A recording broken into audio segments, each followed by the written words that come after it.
मैं हूं ज़ोया, आप देख रहे हैं Zoya with kitchen YouTube channel. आज हम बना रहे हैं वाइट पुलाव मटरों वाला। तो चले बनाना स्टार्ट करते हैं। एक बाउल मैंने मटर के लिए, क्वांटिटी आप अपने हिसाब से कम ज़्यादा कर सकते हैं। टमाटर कटे हुए, अदरक लहसुन का पेस्ट मैंने 1.5 चम्मच दोनों लिए हैं। बड़े साइज़ का प्याज कटा हुआ लिया है। और ये मैंने धनिया लास्ट में, धनिया और पुदीना हम लास्ट में करेंगे।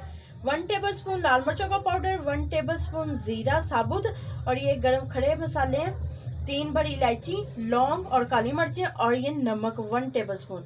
तो चलिए बनाना स्टार्ट करते हैं। तो इसमें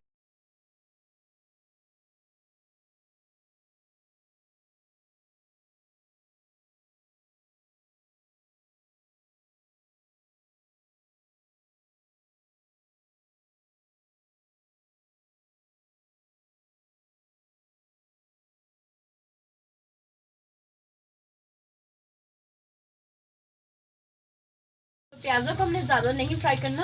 अब हम इसमें अदरक लहसुन का जो कुटा हुआ पेस्ट है वो ऐड कर देते हैं। टमाटर भी ऐड कर देते हैं, साथ में नमक हम बाद में चेक करके भी ऐड कर लेंगे, और साथ में मटर ऐड कर देंगे। तो माशाल्लाह से हमारी मटर की अच्छी से बनाई हो चुकी है। अब हम इसमें पानी, इसमें 5 गिलास पानी के ऐड किए हैं, क्योंकि 3 गिलास हम चावलों के बना रहे हैं। तो 5 गिलास मैंने इसमें पानी के ऐड किए, इस वजह से 1 गिलास कम ऐड किया कि पहले से मैंने पानी में चावलों को डिप किया। इनको अब कवर करके पानी को हम पानी में उबाल आने तक का वेट कर लेंगे। तो माशाल्लाह से हमारे पानी में उबाल आ चुका है। तो चावल अब हम इसमें ऐड कर देते हैं। नमक मैंने चेक किया था, नमक इसमें कम था, तो नमक 1 टेबलस्पून मैंने इसमें और ऐड किया। तो आप अपने तरीके से धोना चाहिए। जब चावल आप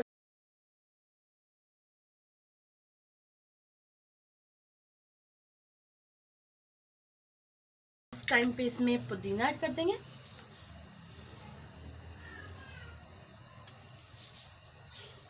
और साथ में धनिया भी।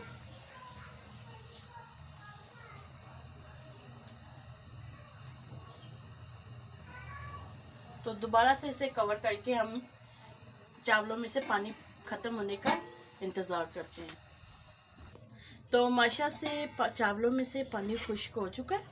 ये देखिए, बिल्कुल हमारे चावलों में से पानी खुश्क हो चुका है। तो इस टाइम पे हम इसे स्लो फ्लेम पे इसे 10 से 12 मिनट से फाइनली हमारे पुलाव बन के रेडी हो चुका है। फ्लेम को ऑफ कर देते हैं। ये देखिए कितना ज़बरदस्त हमारा पुलाव बन के रेडी हो गया है। चलो डिश आउट कर लेते हैं अब इसको। माशाल्लाह से फाइनली हमने डिश आउट कर लिया। अगर आपको हमारी ये रेसिपी अच्छी लगे, हमारी वीडियो को लाइक करें, शेयर करें, हमारे चैनल को जरूर सब्सक्राइब कर देकर बेल आइकन का ऑन कर लें, मेरी न्यू वीडियो की नोटिफिकेशन आप तक जल्द पहुंच सके। Thank you watching my video. Okay, अल्लाह हाफिज़।